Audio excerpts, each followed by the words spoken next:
Good evening and welcome to the 16th Shaindy Rudoff Memorial Evening. I'm Marcella Shulak, and it is my tremendous honor to direct the Shaindy Rudoff Graduate Program in Creative Writing that was created by Shaindy herself and later endowed through the generosity of her family. And Hedda, thank you for being here and for bringing your family. You'll meet Hedda's sister, Lydia Weissman, in a little while, who you'll hear from after I've spoken. And Hedda, over 16 years ago, your daughter, Shaindy, created this graduate program in creative writing with the vision and the collaboration of Michael Kramer, who developed a really innovative Jewish arts program seminar. Linda Ziskwit, who opened up the poetry track, Alan Hoffman, who opened up the fiction track, and with that and a little bit of duct tape, they've held it together, and we've all held it together for quite a while.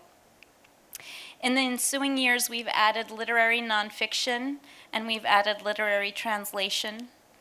So we now have 4 tracks, and so we've doubled in size and capacity. We have many outside visiting writers that make our miracles possible. And this year, they have been Yael HaKohen, in the past Jane Medved, who's also a graduate of the program, and Ayelet Sabari have taught. And Ayelet will be teaching again. You heard her earlier today. Our graduates have been outstanding, and we just had a graduate reading that I know several of you heard. I'm just going to list 2 of the most recent. Marva Zohar published all 5 versions of her thesis in one long book only months ago, and she was lauded by the Israeli critic Eli Hirsch as the poet who will set the stage for the next generation of Israeli poetry, and who'll stand out on that stage for the next decade. Others, such as Joanna Hen, who's been here today and yesterday, have turned to translation.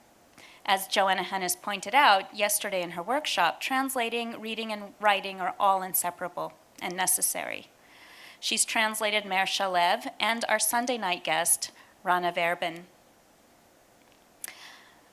Those are just 2 of the most recent of 20 books, over 20 books in 16 years by alumni that this program has graduated. In addition, you witnessed the Illinois Review retrospective reading today. And this internationally acclaimed journal, which received 5-star ratings from the Review, among others, was founded by alumni and continues to be run by them. Hedda, your generosity also inspired 4 literature prizes. Yesterday marked the 12th Andrea Mariah Memorial Poetry Prize, sponsored by Andy's sister, Wendy Sandler, and the 10th annual Dave Grieber Nonfiction Award for Social Justice, sponsored by Shirley Dunn. This year we've added 2 awards. The Sandy Nairn Prize for Literary Translation, sponsored by Evan Fallenberg, and the Bar Sagi Prize in Fiction, sponsored by Bar's grandparents, Professor Emeritus Anthony and Denise Joseph. These prizes were awarded yesterday, accompanied by the violin of the internationally unknown musician, known, not unknown, Daniel Hoffman. It's hard being short because I can't really do that. Okay. I'm particularly pleased that Shaindy's greatness of spirit continues on in our program and is evidenced by the astonishing generosity and competence of our graduate students, without whom this program would not be possible. And I know you've all noticed and commented today on Vivian Lesorik, Cohen Lesorik, Yoni Hammer Kasoy, Sarah Sasson, and Michael Benheim, who have done everything from ferry around people in their private cars, taking home flowers, setting up book tables, passing around microphones, and figuring out technology. I want to give a very special thanks to Evan Fallenberg, who with only hours notice, wrote a beautiful introduction that you heard on Sunday night and moderated my panel while I recovered from some strange and mysterious health issue. I really am happy that it was over tonight so I can enjoy that amazing food.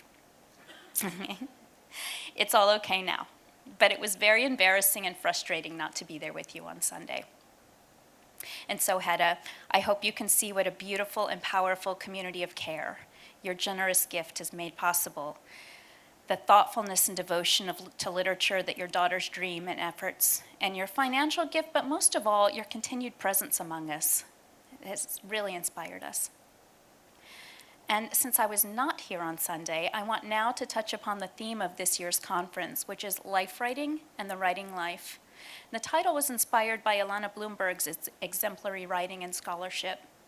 Now, you might be wondering what life writing is, and I'm sure you've seen a lot of it. You've seen all of it this week because all of the speakers that we had engage in life writing. It encompasses all the varieties of personal narrative and testimony, autobiography, biography, fictional autobiography, autobiographical fiction, poetry, all of that stuff, essay. All the writers we've heard from over the last 3 days engage in it, but what distinguished their writing, or what distinguishes life writing in general, is that it has an outward-facing as well as an introspective purpose. In other words, it isn't just meant for the writer to sort out their life or their thoughts, and it isn't just meant for the reader to read it and think, wow, that lady has a wild life. It is, from the beginning, writing that acknowledges the possibility of a reader while conveying a sense of intimacy. And what does that mean? It means that the works were written for a reader, an interlocutor, a listener. These works are structurally incomplete without you, reader. You can say that all work is incomplete without a reader, but life writing creates a character for you, reader, or you, the jury, or you, the yearned-for beloved. In fact, here's a secret. We don't really read and reread work because it was written by important people or people who know important people or beautiful people or famous people. We may buy those books, they're in the airport bookstores for that purpose, but we read and we reread and we laugh and we cry and we feel at home in books because we as readers find a space for ourselves in them. We feel that the writer understands us and speaks to us and that the writer needs us. In the South, and I'm going to say this because Beth Ann Finley is also from the South, we are told, and I'm sure you've heard this, Beth Ann, beautiful people are those that other people notice, but charming, powerful people with integrity are those who notice other people. Life writing is writing that notices other people. This week we've heard from some of the most vibrant life writers we have today. Beth Ann Finley, who has coined the micro-memoir to convey the intimacy and love of a 20-plus year marriage in her book Heating and Cooling. Rana Verbin, who coined the term autoreality to describe Tel Aviv life in the 1980s through the 2000s in Life is Good. Ariella Friedman, who read from her powerful biography of polyglot labor activist, feminist Leah Robach of Montreal. And tonight you'll hear from Kim Eklund. Are you going to be reading from Speak Silence? Good, I was hoping so. Who has written a powerful work of fiction based on real testimony from the Bosnian War. And these are the tribunals in The Hague. These writers have created such powerful works because they focus on the reader, the listener, to connect us to the events of the lives of others, to create intimacy, immediacy, empathy, and community. These attributes kept us alive during the period of COVID when we were all closed inside of Zoom boxes, and they are abundant in the legacy of Shaindy Rudoff and in all truly great literature. I define great literature as that which allows us to see the humanity and the beauty in others. And I am humbled to be among the stewards of literature and of this program. And without further ado, I'll turn this over to Michael Kramer, who'll give a Dvar Torah.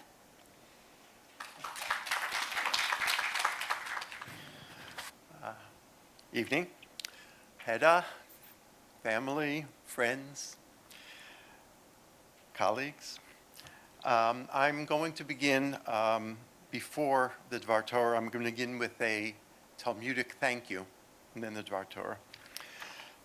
Those of you who follow or know about the Daf Yomi program, anybody know about that? Studying a page of Talmud a day, know that sometimes the discussion about arcane matters can be dizzying.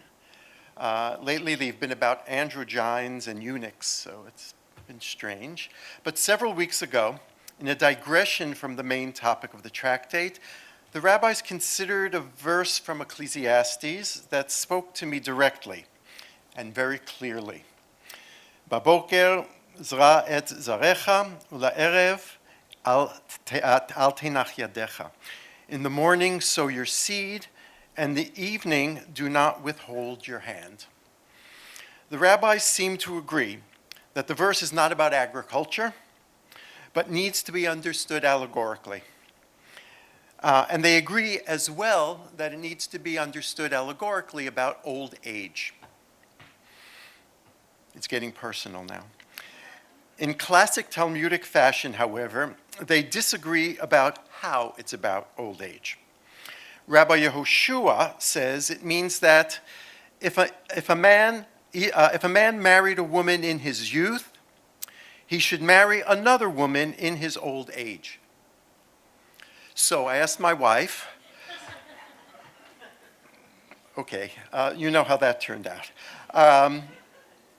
Rabbi Yehoshua continues, if he had children in his youth, he should have more children in his old age. So I asked my wife about that, and you know how that turned out. Then Rabbi Akiva gives his opinion, and he says, if one studied Torah in his youth, he should study more Torah in his old age. No problem. Okay, done keeping the gray cells in relatively good condition. And then Rabbi Akiva continues, if he had students in his youth, he should have additional students in his old age. So, first, I want you to know how tremendously grateful I am to my colleagues for allowing this old man to continue to teach past his retirement and to participate in this conference. I do not take it for granted, and I appreciate it more than you can imagine. Thank you. Second, though I am grateful for all my students, I am particularly grateful for the creative writing students in the William Solomon Jewish Art Seminar, the course I inherited from Shaindy, her parting gift to me. In it, we consider the Jewish literary tradition from the Bible to contemporary writers, from King David to Leonard Cohen and Bob Dylan, what it means to write within a tradition, to engage creatively with the texts that came before, to see the tradition or traditions as a resource, that's Shaindy's word, as a rich, inexhaustible mine that has inspired, confused, angered, and engaged for millennia. Now the Dvar Torah. This past Shabbat, we began to read the book of Numbers, Sefer Bamidbar. In Hebrew, sometimes it's called Sefer HaPkudim, the book of Numbers, which follows Moses and the children of Israel to the plains of Moab on the east bank of the Jordan River, a period of 38 plus years. It's called Numbers because it begins with a census and is replete with lists, how they would march, how they would camp. There are lists and lists of sacrifices, and it ends with a survey of tribal borders in anticipation of their entry into the Promised Land. To be sure, there are also juicy narratives, and almost all of them are negative. The people complain about the menu. Korach leads a rebellion against Moses' leadership. The spies return after scouting out Canaan, badmouth the country, and the people refuse to continue on. There's whoring with the Moabite women. Miriam and Aaron slander their brother Moses, complaint after complaint, murmuring after murmuring. We were better off in Egypt. Okay? And after each episode, violent expressions of God's wrath. Almost everyone who was counted in the opening census is dead before the end. It's not a pretty picture. It's a very strange literary structure, which makes you wonder about the text's narrative strategy. And this is the sort of question I would ask the students in the Jewish Art Seminar. Now, jumping ahead from ancient times to the 12th century, Rashi, the quintessential exegete, opens his commentary on this book by explaining why it opens with a census.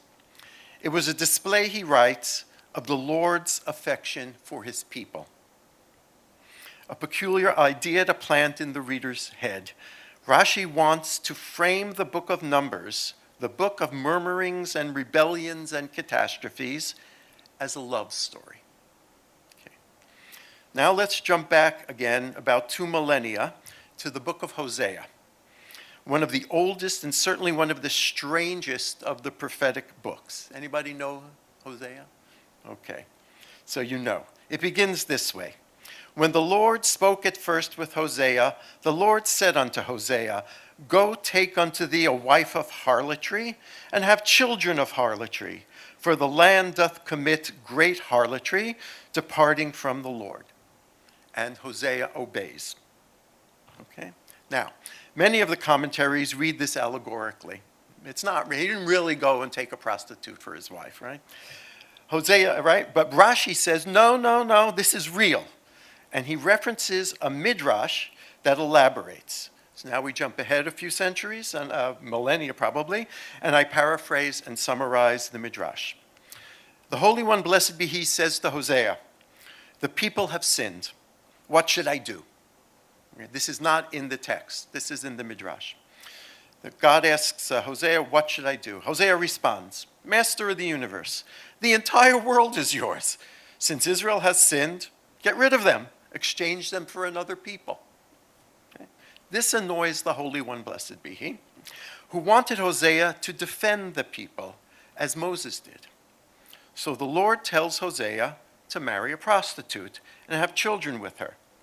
Then after he fathers 3 children, God tells him to divorce her. Hosea complains, Master of the universe, I have sons from her. I can't dismiss them, or divorce her. Ah, says the Lord, your wife is a harlot. You don't even know if the children are really yours, and still you will not forsake them. Yet you tell me to forsake my people, the children of Abraham, Isaac, and Jacob, and choose another? That's the midrash. Okay. So now I add here that this week's Haftarah, the prophetic reading, the supplemental reading from the prophets, is from the 2nd chapter of Hosea, which ends this way. And I will betroth thee unto me forever. Verastich li leolam. Yea, I will betroth thee unto me in righteousness and in judgment and in loving kindness and in mercies. I will betroth you to me in faithfulness, and you shall know the Lord. Okay. Did Rashi really have all this in mind when he opens his commentary on the book of Numbers by reading God's love for his people into the census? Was he really thinking about the meaning of love and how to tell a love story? I don't know. But that's my version of the story. I suppose there are also moral lessons to be learned from all this, but I'm no preacher, just a teacher. Thanks to my colleagues, still a teacher. And thanks to Shaindy, still plumbing the resources of the Jewish literary tradition and challenging students to do the same. Her memory has truly blessed me. May her memory continue to bless us all. Thank you. Hello, everybody. I'm so happy to be here with all of you this evening. It means so much to me and to my family. And I've really missed it this past 2 years. Really missed it. I mean, in one sense, it's bittersweet, remembering Shaindy, but with each passing year, I must say, the sweetness outweighs the bitterness because of time, and to see the flourishing program that she has established here is extraordinarily nurturing to me. And so I feel a closeness to all of you because it's Shaindy extending herself further towards all of you, and then towards all the readers who read your writing. So it just like waves, you know, the pebble in the lake, and the waves go around and round. So I'm thrilled to be here, and this year I would like to introduce my lovely sister, Lydia Weissman, who just recently made Aliyah and lives in Jerusalem 14 months ago? 16. 16 months ago, okay. And I've been the happy recipient of her hospitality. And so I'm particularly pleased. It's very meaningful. Before I let her speak, I just want to say that when I listened to Beth Ann Fennelly, over here, this writer, on the introductory evening on Sunday night, she spoke at various. She's among her different remembrances were about her sister and her feelings about sisterhood, her sister, particularly her sister, and it really resonated with me so much, especially because she's going to be speaking. And I just wish she had been here that night to hear it herself. But since she wasn't, I'm not going to repeat, of course. It's just that I think sisterhood is a complicated relationship in various forms for many people. And it's a process that you work through during your life. And so, just like many other sisterhoods, this is not an easy one, but very much meaningful, very meaningful, and important. And I think over and over we have become much closer with each other over the years, because there was a 6.5-year difference in age, and so on. There, other differences. So, but anyway, I just want to acknowledge that to Beth Ann for bringing that up to me. I wasn't going to speak at all, but after you spoke, I felt I had to say something. And so it gives me great pleasure to introduce my sister, Lydia Weissman. Okay, good. So I just want to say, I'm not going to talk about complicated sisterhood, but Hedda did talk about the sweetness getting stronger than some of the sadness. And hello, it's 16 years, sweet 16. So I just thought that had to be noted. So, okay. So I was, and in many ways feel I still am, Shaindy's over-the-top, totally devoted Gaga aunt. Many of you here were probably lucky enough to have the thrill of either having had or were indeed one of us. You know, the single aunt or uncle who goes absolutely nuts over his or her first niece or nephew. That was me. I suppose I would have been that way initially, regardless of the teensy specimen that was presented to me. But eventually, once that little one had siblings who were also delightful, and certainly once I was blessed with my own terrific kids, some here, it would have been expected that I would moderate and normalize my intense feelings for that first grandchild of my parents. But that's not what happened, because that little girl was Shaindy, and she was just born Shaindy. Special, adorable, funny, clever, intuitive, confident, talented, balanced, innovative, a leader, kind, and low-keyed. Of course, she evolved and matured, but it was all there and evident from the start. And then it just became fun to watch her blossom and watch her actualize herself, observe the gifts form into skills, quell as the promise emerged into the reality. Now, I realize there are two groups of people here tonight. I suppose together we form a coalition, and I'm confident this coalition is a stable one. There is party number one, team number one, who knew Shaindy, her family, of course, her close friends, both from America and from Israel, her literary colleagues, both from the general community, as well as her beloved Bar Ilan staff and students. Each of you, no doubt, have your own Shaindy stories that you treasure and share with others, that bring forth a smile both on the inside and outside upon recollection. So I will not impose mine upon you. Just continue enjoying your own unique memories, whether heartwarming or funny or helpful or more than a little piquant, and most likely a mixture of all of the above. But then there is among us team number two. Since Shaindy was NIFTer now 16 years ago, it certainly makes sense that many of you here have had no direct encounter with her. You joined the staff later, you became a student here later. But you keep hearing her name. It's on the bloody stationery. I recall clearly when I was a one-year student here at Barilan, the year following the Six-Day War, as part of my nightly ritual, I would thank the couple whose name was on the donation plaque in my dorm room. I, of course, didn't know them, but I was aware that it was because of the generous gift of people like them that I could benefit from the gift of being a student here. So Shaindy was generous, however, in a different way. Shaindy was generous with her energy, her enthusiasm, her integrity, and her vision. No, you did not know her directly, but you are living her dream to your benefit and to the honor of her memory.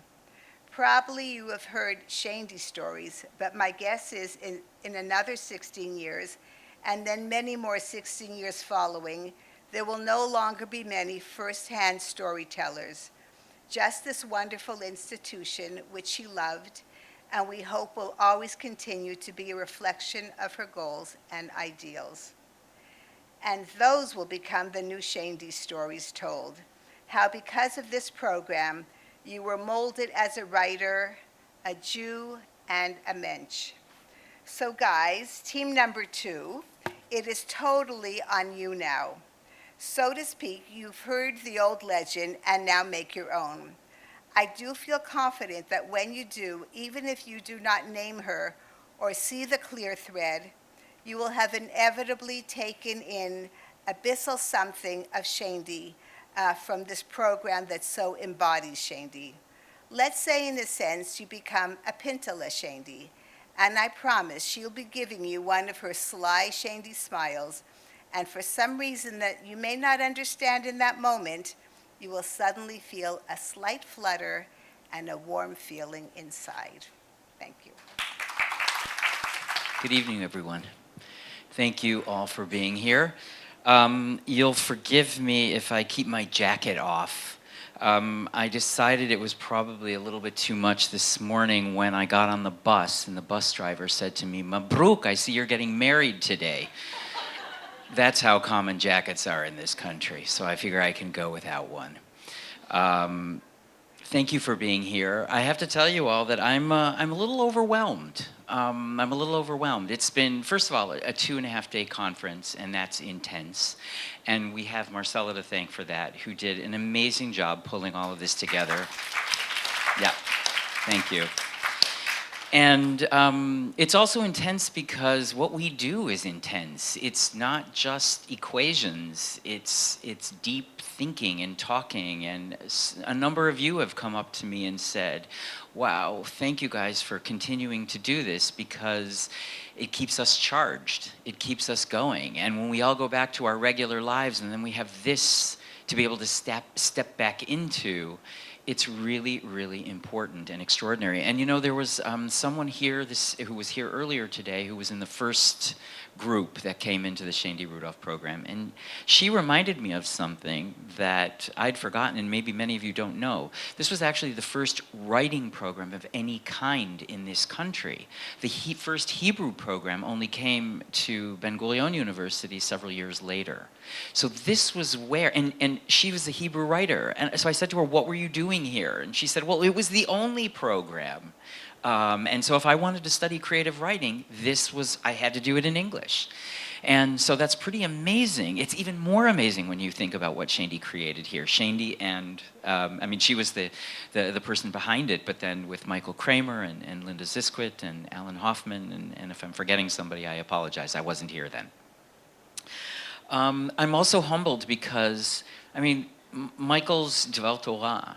It was really beautiful, Michael, and it's a little shocking when you stop to think about the literary tradition that we're part of, and you think all those centuries of people talking to each other through words that they've put on pages, and people relating to them century after century. And in some ways, even though we're only writing novels and things like that, we're very much part of the conversation. That conversation goes on through all of us. And I don't know how many of you were here for the event that took place just before this that was mentioned, but there were a lot of thank yous by students who were reading. And I have to say, I told a few people, I'm very good at deflecting that. When someone comes up and says, in your workshop, it really meant something to me. And I say, thank you, and I move on. And I was sitting there listening to these people up here reading the most amazing, devastating words. And I thought, that's what they've been trying to tell me. That's what they've been trying to tell all of us, that because we're here and because we do what we do, they're enabled, and in some way we're part of that process. It's a mystery to me. No matter how hard I work at it, it's still a mystery. And the fact that they can create these beautiful words, I don't know, something just sunk in, and I thought, wow, I'm so humbled and lucky to be part of this, part of this process.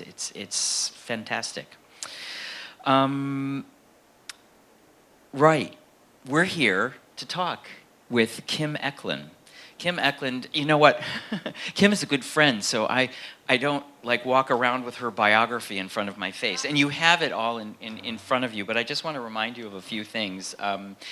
Kim is, as was mentioned here, we have 4 genres in the program. Well, basically, Kim does all of them. She's a novelist, a poet, a nonfiction writer, and a translator.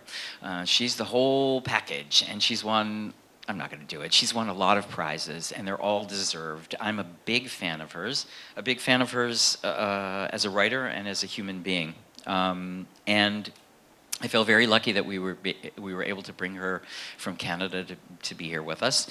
And so you will want to read more of her biography, but you will absolutely want to read more of her writing after you've met her and heard her. And I think that's what we really need to get to. So the way we're going to do this is Kim is going to speak and read for a little while, and then we'll have a bit of a discussion. And if you want to ask her say something toward the end, we'll make some time for that as well. Kim Eklund. Thank you, Evan. And I have some thanks of my own, but first of all, I want to thank the family of Shaindy. All of your talks were just so beautiful, Michael and Hedda and Lydia. It was really wonderful to hear your reflections and the beautiful way you expressed them, so thank you. And thank you for the opportunity to be here tonight. And thank you to the people in the program. So these names have come up, but I have to thank you as well. So Evan and Marcella and Vivian and Cara and Elena and Ayelet and all of the work that Hagit did to make all of this possible. So thanks to all who have been involved in the program. So I want to start with a little story tonight too. And it's an old Brothers Grimm story. And I'm going to tell you this story, and then I'll talk a little bit about my book. In a certain country, there was once great lamentation over a wild boar that laid waste to the farmers' fields, killed the cattle, and ripped up people's bodies with its tusks. The king promised his daughter's hand in marriage to whoever could kill the boar and rid the kingdom of this scourge. 2 brothers decided to try. The older brother went into a tavern to gather his courage, but the younger brother, who had a good and simple heart, entered the forest, and he met an old man who gave him a spear. The boar ran right into the spear, and the younger brother took the boar back to the tavern to meet his brother. His brother asked him to come in to have a little something to drink before they went back to the castle.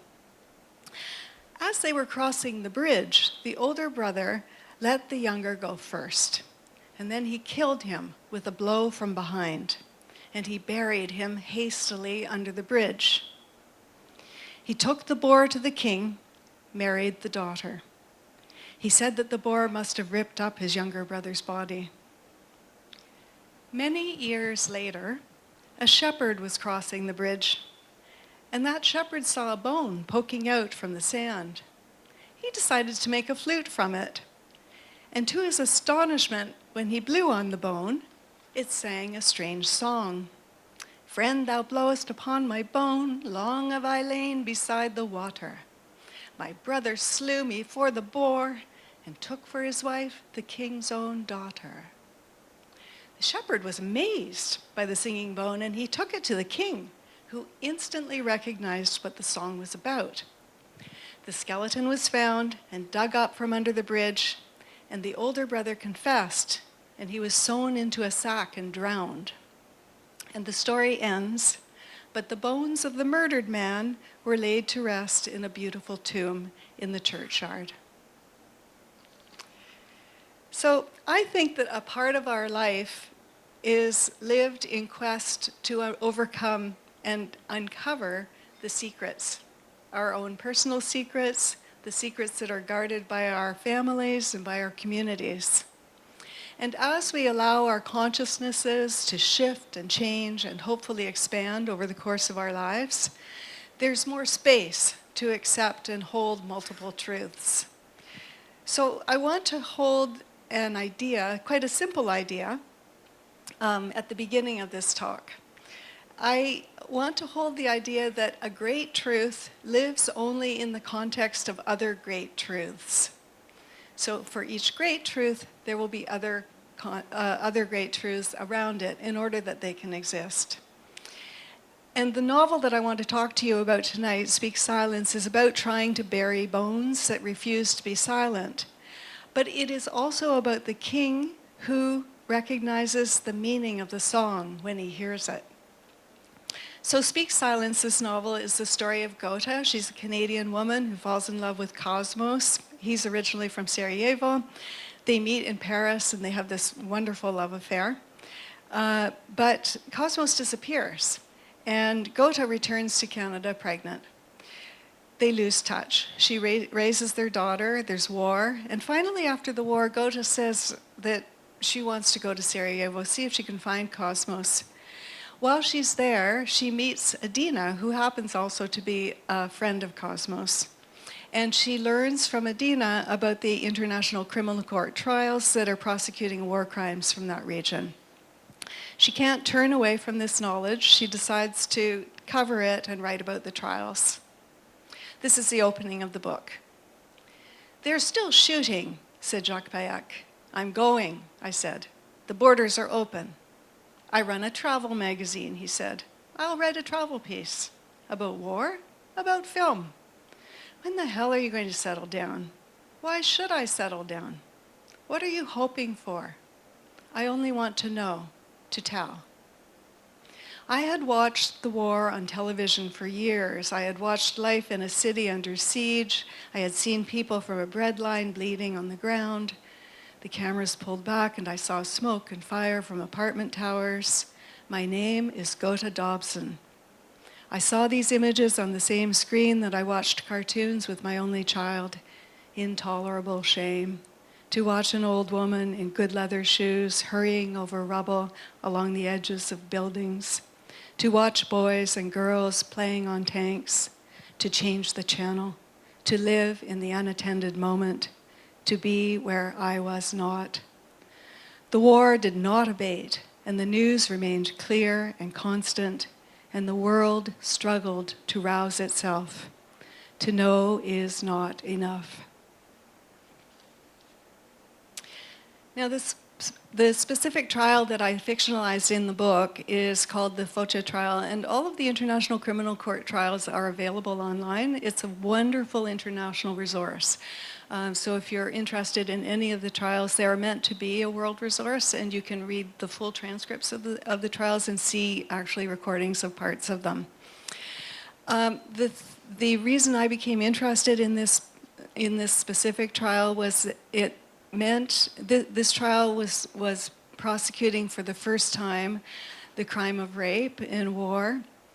And while they prosecuted that, what they were doing was they were looking at how this crime was not a crime against a single woman, but a crime against humanity, and potentially a constitutive part of genocide.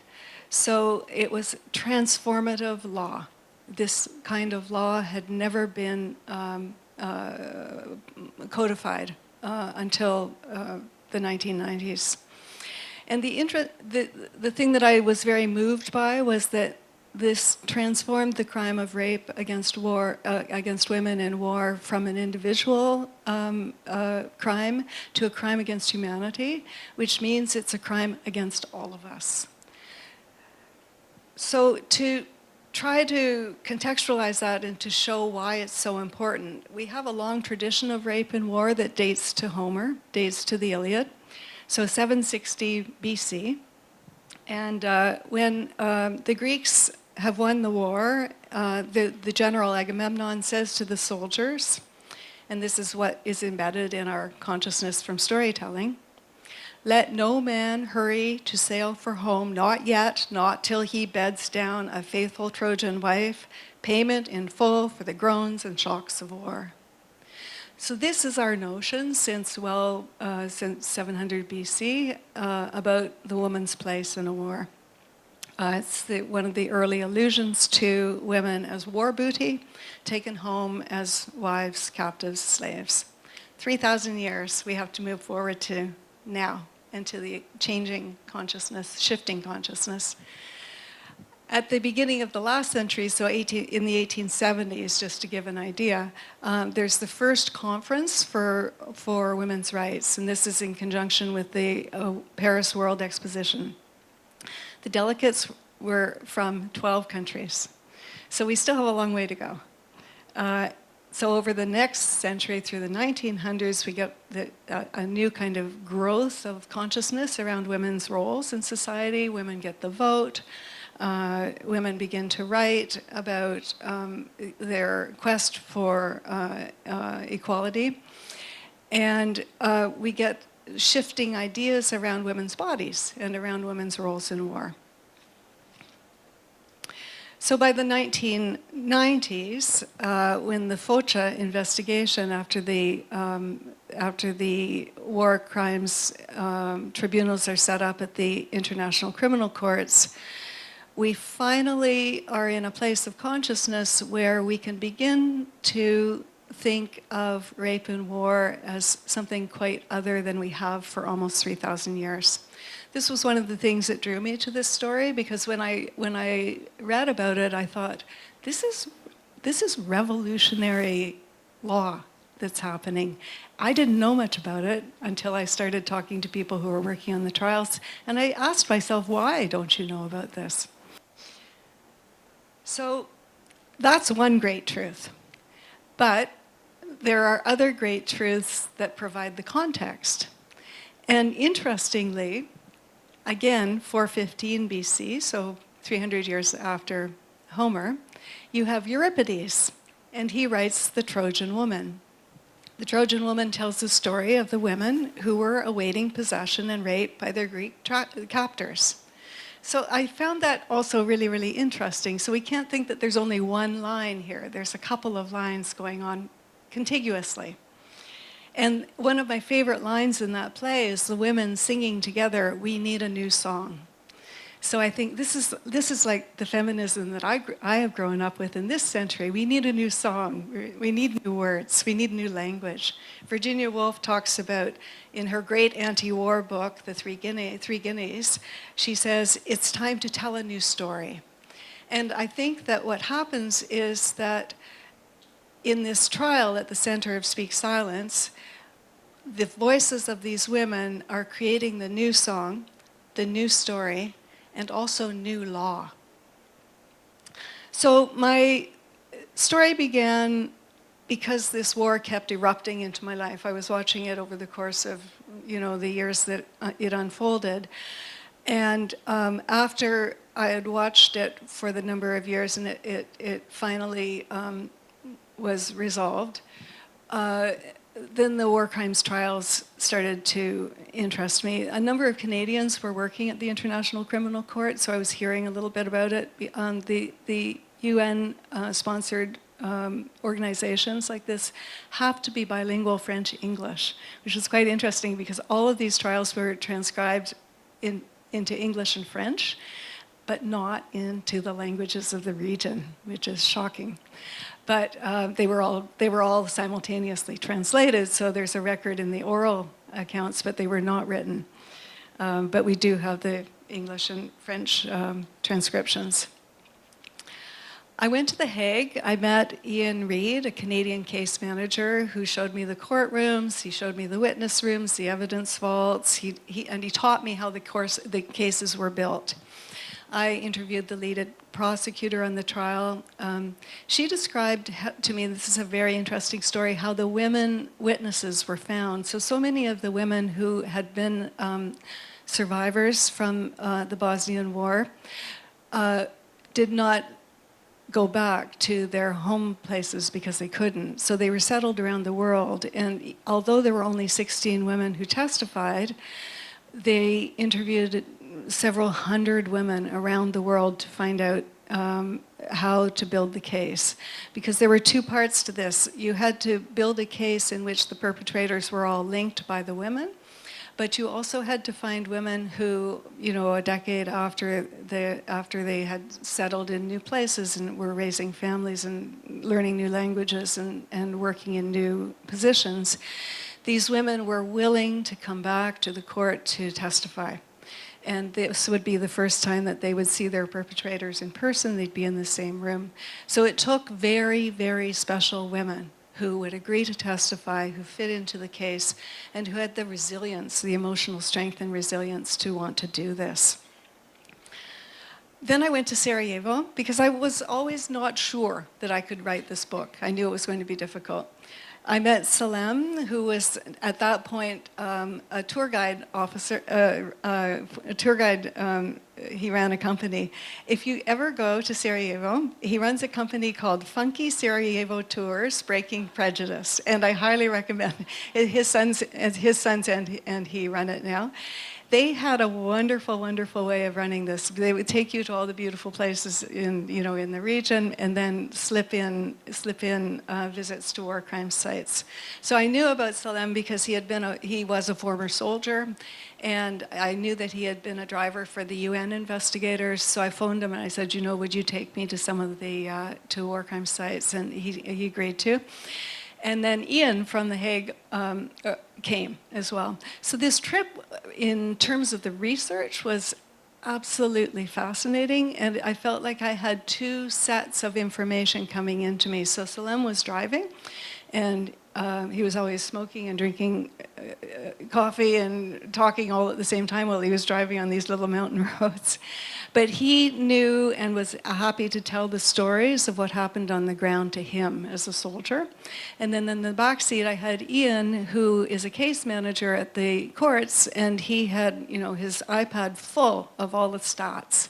And, so many gone there, so many gone there, the battle here. So I had this kind of double optic of experience and all the information from the courts.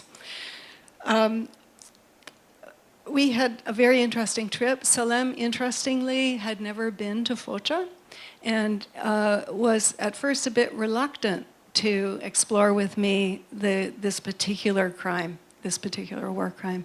At the end of the trip, he said, we have not wanted to talk about these things, and this has been a very interesting week for me.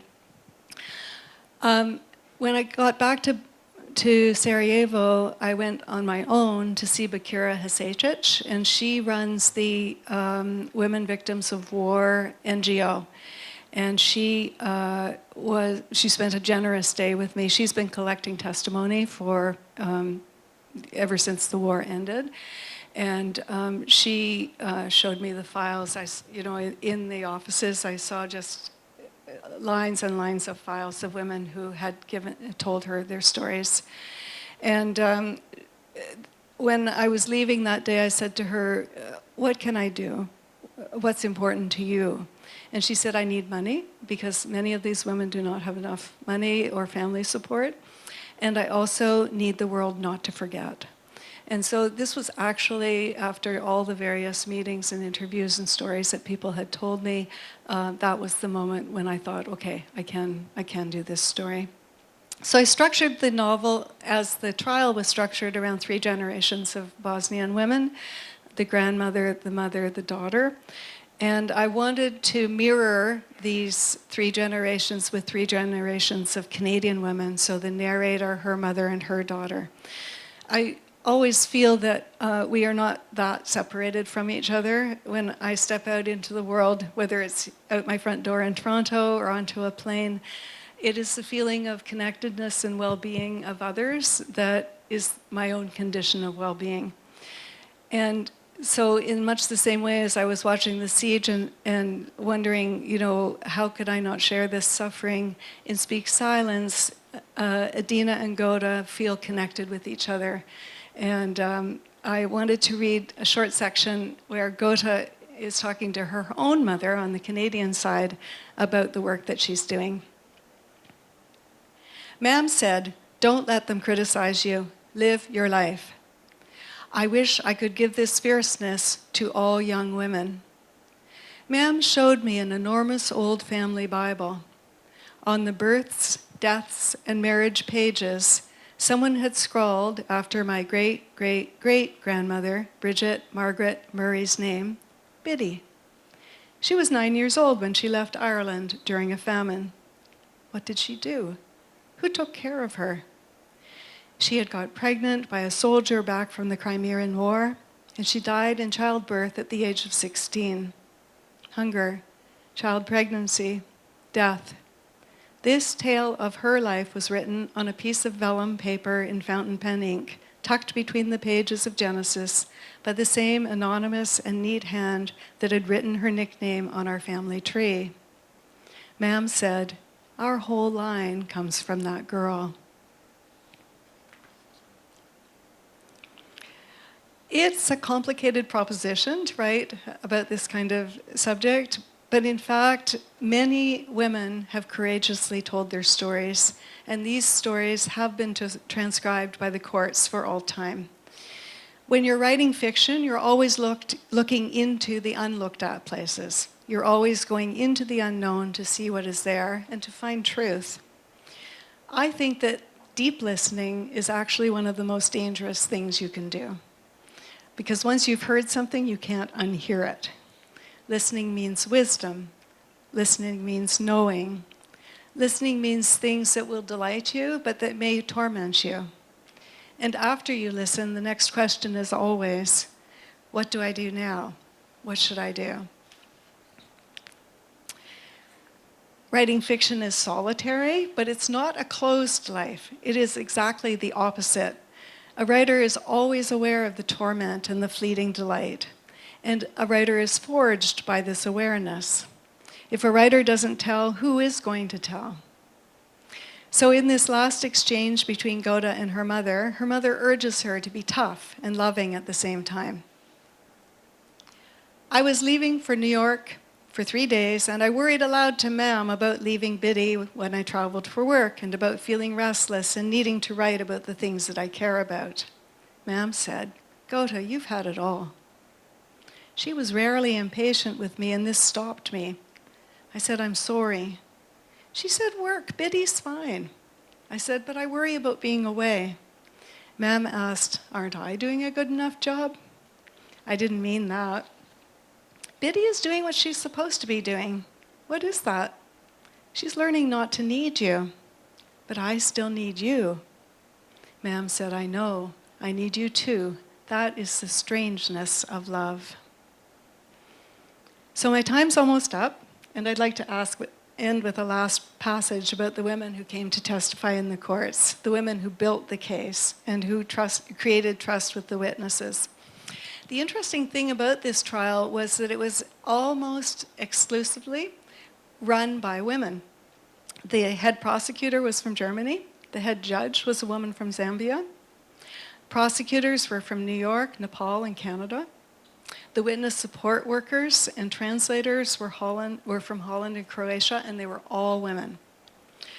So In this context, the women witnesses found the stamina and courage to speak their silence.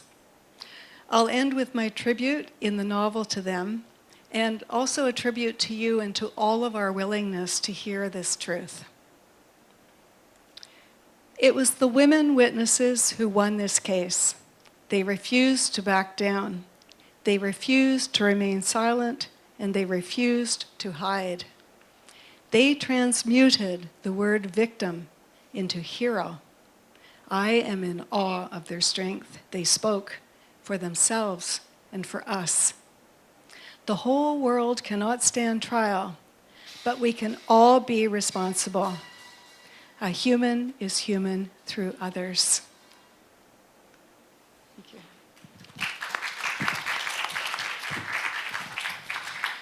Thank you for that wonderful introduction to this book and more generally to your work, I'd say. And it's really helpful. You know, in a sense, what Kim just did was she went straight to the heart of an interview, where you can actually talk about where does a book come from? What's the context in which it was born, into which it was born? And so I'm going to take a couple steps backwards with you. And then we'll come back to this and this particular project and basically how you choose your projects. Partly because, you know, we have people here who are at a very different place in their writing lives, either, you know, at a very early stage of it or not even yet at that early stage, but hearing and seeing what writers do and thinking, I know I'm in there somewhere, and how do I get there? So when and how did you know that you wanted to write, and why was that your art of choice? I mean, I know that you're an accomplished musician as well, but why this particular genre? For me, I was born knowing I needed to write. Yeah, it was just one of those things. But I had a wonderful grandfather who lived in a town not far from where we grew up, and he would write little, very little stories before I could read, with pictures. And the pictures and the stories told me, you know, stories about myself, because the character he invented was a little girl called Terry, who happened to have brothers like I did, who happened to have a dog named Bingo like I did. And so getting these stories in the mail before I could read was my real introduction to storytelling, and it was my interface with the world.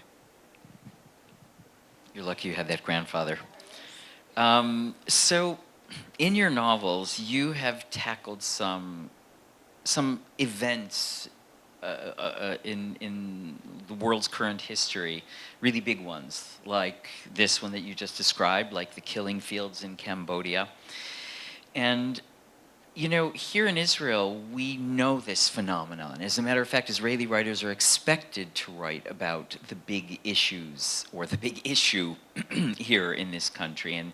And for decades, I'd say that if an Israeli writer didn't write about precisely those things, then there was sort of something wrong. And so domestic issues, for example, got completely overlooked because they weren't part of the bigger picture. Or, you know what, let me put it in a different way. When my first novel went to a particular publishing house in America, they said, lovely book, but there's nothing exploding in here, and this is a story from Israel. I don't think it's really for us. So you, though, as a Canadian, you took on issues that are not Canadian issues. There are certainly Canadian issues that you could have written about, but you've taken some big international issues on. So on the one hand, I want to say, why were you drawn to that? And then I want to stick you with a more difficult question. Who do you think you are taking on those issues? Thanks, Evan. I'm glad you're my friend. So I didn't start with the big international issues. My first books were actually really local. And I think what happened was that time passed, and I was writing from a position of privilege. I had the privilege to travel. I was seeing things, and it really is the question, what do you do once you know? And that was important to me. I was traveling, the first big international issue I took on, I used in a book was the Cambodian genocide. And that, again, was not something I had expected to write about. But I was traveling in Cambodia with my husband. He was doing a medical mission there, and I had not expected or planned to write about Cambodia at all.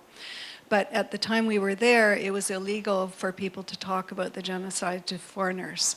And yet, all through the time we were there, people would come up to you very quietly and say things like, "I lost my whole family." And when I got back, I just kept feeling haunted by this, because what I was feeling in the people was what people said was, does the world know? Do people know what happened here? And so that's when I thought, this is something that maybe I think I should do. And I dedicated that book to the woman in the market who first talked to me about her story, because she will never know that whisper in my ear was the thing that eventually allowed me to write a story about her country. I think I don't feel that it's not my story. I think when I step out my front door, we are connected in the world. 50% of my city of Toronto speaks a language other than English or French at home. We step onto planes. This last couple of years, I've been connected around the world by Zoom, as most of us have. And so I really don't feel that separate from the world. I feel that these are all of our stories. It's great, fair enough. You got away with it, too. I want to read to all of you something that's pretty fresh in the news. And I'd love to hear your reaction to it. This is, it's called the Emergency World Congress of Writers. Can the power of the written word meaningfully bring about change in a world threatened by cascading crises and catastrophic events? This was the heart of the question put before 80 novelists, playwrights, essayists, poets, and journalists from 30 countries who were convened by PEN America for an Emergency World Congress of Writers at the United Nations on Friday, the 13th of March. The war in Ukraine, the climate crisis, human rights atrocities around the globe, the killing of a Palestinian-American journalist in the West Bank, failing democracies, rising disinformation, dehumanization spurred by technology, the denigration of facts and truth, racism, digital surveillance, the epidemic of distraction on our mobile phones, as PEN CEO Suzanne Nossel put it, and many other troubles, some seemingly insurmountable, others overwhelming, were all topics up for discussion. The gathering, which took place during PEN America's annual World Voices Festival, was an echo of a 1939 meeting of 500 writers that PEN brought together at the World's Fair to address Europe's drift toward war and the rise of fascism. As a group, the writers seemed to unite around one point: that truth and powerful storytelling can influence and inspire people to act, even if they cannot stop evil altogether or reverse the world's woes. Salman Rushdie elevated this point eloquently, saying, "A poem will not stop a bullet. A novel cannot defuse a bomb. But writers can still sing the truth and name the lies. We must work to overturn the false narratives of tyrants, populists, and fools by telling better stories than they do, stories within which people might actually want to live." And that's a beautiful, beautiful statement from Salman Rushdie. I think I agree that a poem doesn't stop a bullet, but I also think that without beauty, we have only one truth in the world, the truth of the things that these writers listed. And the other truth is beauty, joy, the things that literature helps us access. And I think maybe the reason why so many of us are gathered in a room tonight, because we believe that we can create beauty, a small stream into the great rivers and oceans, and that this is something that is that is constitutive of being human. My other sense of this is that when I go back to ancient Sumer, this was a culture, the Sumerians and the Akkadians lived together in peace for a certain number of millennia.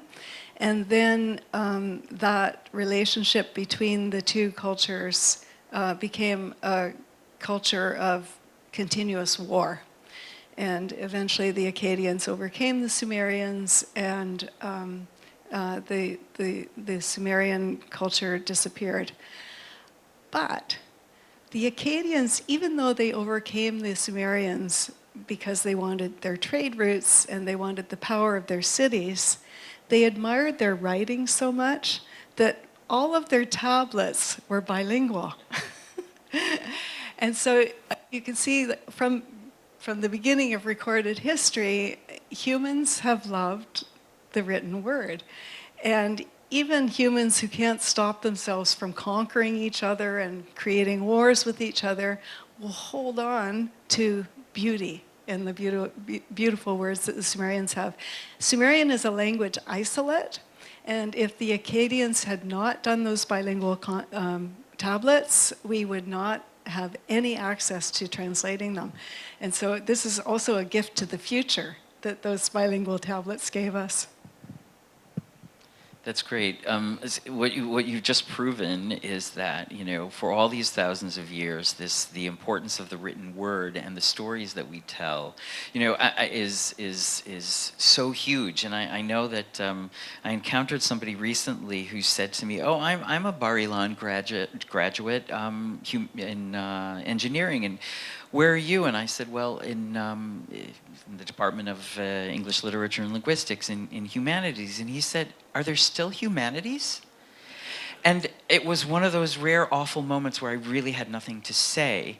And when he saw, how distressed I was, he said, "Well, no, I know that there's still humanities. Are there still students who come to study humanities?"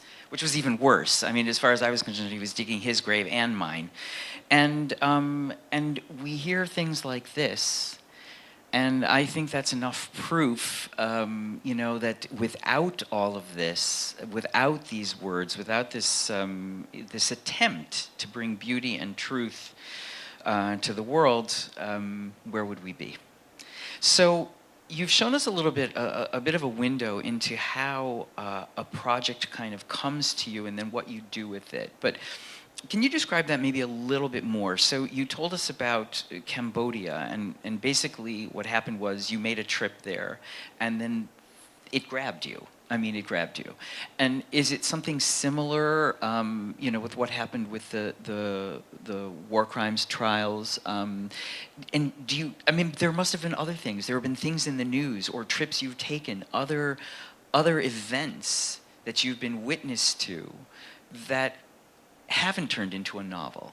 So what's the difference between them? Why does this grab you and say, you have to write me, and something else doesn't? And if you could also just answer about the form, because you've chosen to do novels, even though you write in lots of different forms, you've turned those into novels.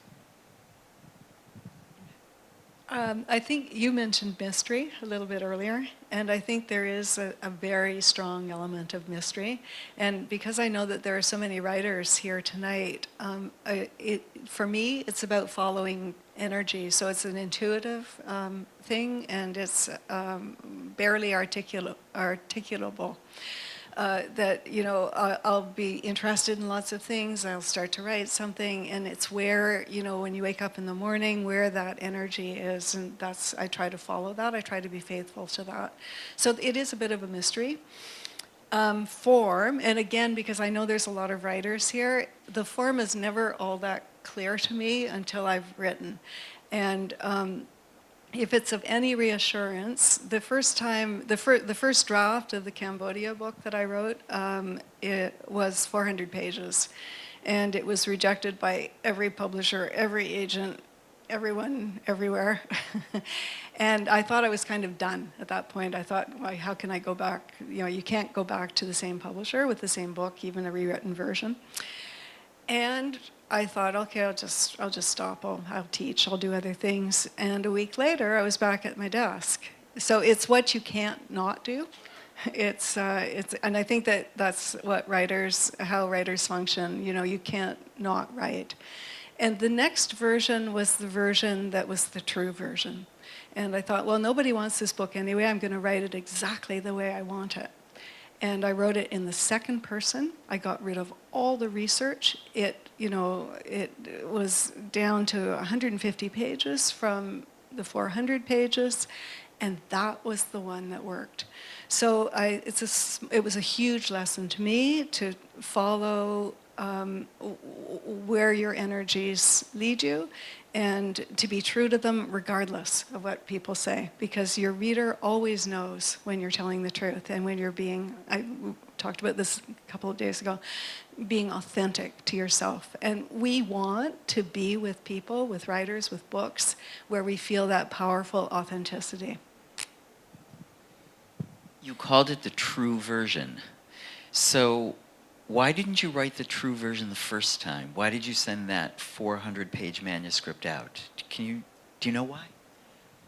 This is not being courageous, right? I thought I had to get all the history down. I thought everybody would want to know every detail that I had researched, and that's not the case. People want to know the story. But I needed to do that work. I couldn't have written the short version without the long version, but I didn't need to think that it was part of the novel. Great, thank you for that. A reviewer once wrote that your novels have women who love men powerfully, but they love their independence more. Would you say that that's true about your writing? I think so. I'm just trying to think if any of the characters actually sort of stay married.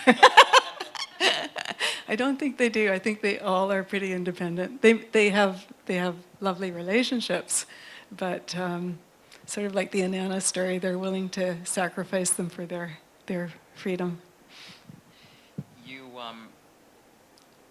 Okay, I've got so many more questions, but we're getting close to the end. So you mentioned in an earlier session that you are pitching a novel now, and if you would explain what that term means to the audience, and what have you gone through to get to this point, that this novel you're pitching? So by pitching a novel, I mean sending out queries to editors and agents and so on. And the context that Evan's talking about is we were talking about the difficulty of getting published, and during that workshop we were talking about being published the first time. But I was just sort of reminding the people who are going through this that, for me at least, that process never stopped. Each new novel I have to pitch again, and it's not a guaranteed yes. So that's what I was talking about. So this new novel that I'm working on, it's actually set in ancient Sumer. And I have to really remind myself to remain true to myself and not put too much research into it. And I'm getting resistance to this novel, so I need to not worry about that. Get the novel done, and then it will find a home, I hope. So you're actually pitching it before you've finished the novel. That's part of the question. Yeah. Okay. So I am talking it over with people before I finished it, but I don't recommend doing that. I think that we should present our work finished and as clean a draft as we can, because often you only get one chance for editors and agents to read your work, and you don't want them to read it if it's not exactly the work that you want. But you get very tempted to start, because you're so enthusiastic and you love the work so much that you want other people to love it with you. But I think it's pretty important to wait until it's done. Do you want to talk about that? Yeah, well, I just want to explain it even a little bit more. Pitching a project is much more common for nonfiction than it is for a novel, because basically, if you can go to a publisher and say, I want to write this piece about Princess Di's secret lover, they'll say yes, obviously, and they want to see maybe a chapter or something to know that you can write good sentences, but they're basically falling in love with an idea. And with a novel, you can have a great idea for a novel, but if you can't carry that novel through, nobody knows what the arc of the novel is going to be, and are you really going to achieve it? It's rare to find, or rarer to find, novels that can be pitched and sold to publishing houses than it is for nonfiction. However, especially when you have a career, you're an established writer, and people know that you've gone through all those hoops, it's probably that much more possible. So somebody in Kim's position can say, she's a known writer, and so if she comes to somebody with an idea, they'll be more likely to listen. I do want to give some time to people, just a couple of minutes, if you have any questions for Kim, anything pressing that you want to know.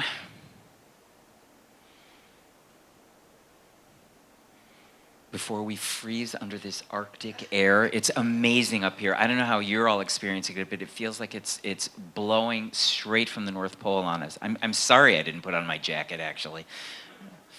Anything you want to ask, Marcella? Loud. I was kind of curious about whether any of the colleagues from The Hague or any of the women that were involved in the trials had an opportunity to read your novel, and if it communicated with you about it. Yes, the colleagues from The Hague have actually become friends. I've traveled with them, and they're just wonderful people, and have read it. And all of these people, by chance, are interested in fiction, and so they're interested in how their lived experience got transmuted into fiction. The women, no. And I did not interview the women because all of their testimony was on the record, and there is an issue of re-traumatization with retelling these stories. And since everything was available to me, I did not attempt, with the exception of Bakira Hasajic. And I've sent her the book, but her English is not, adequate to read. So someday, if there's a translation, it would be interesting. If there are no questions, I'm going to ask two short ones, or maybe not short, depends on your answers. I recently discovered that my writing is the only place where I'm not only brutally honest, but the most completely selfish. I don't think of anyone but myself when I write. I'm not trying to please anyone. I'm not trying to impress anyone. Does writing hold that for you, or do you think of an audience or a particular reader when you're writing? I think I'm in your camp, I think in my case I have to be that way. I have a family that I live with, and they don't necessarily want to know what's going on in my fictional head. So there's some families, people read each other's novels and so on, but my family isn't like that, and it gives me a great freedom. So the things that are fiction remain in fiction, and I'm totally free that way. I don't have to worry about what people will think because we just say it's fiction. This is a slightly different note, but I used to take my kids to literary readings when they were really little. And at home we had a kind of use good language habit, but in a lot of the poetry at the time that they were hearing, there were bad words, like really bad words. And I remember my daughters coming up and saying, well, the poets are saying those bad words. And I said, that's only okay in poetry. It's not okay at the table. My last question is, in your novel, The Disappeared, the protagonist, Anne, basically writes her story to save her Cambodian lover, Sere, from having lived an unwitnessed life.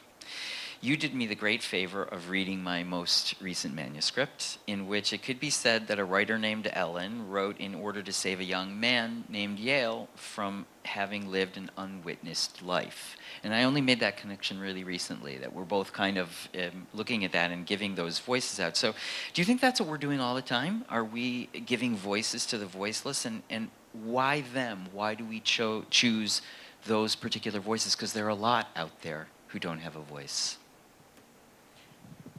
I think that we all need to be witnessed to. You know, I can read you, you can read me. A book without a reader basically doesn't have a life. And so I think that all of human communication is about witnessing to each other. And so I think in some ways that's the essence of storytelling. And yes, important. And that is a beautiful place to end. Thank you, Kim Eklund. Thank you to all of you for being here this evening.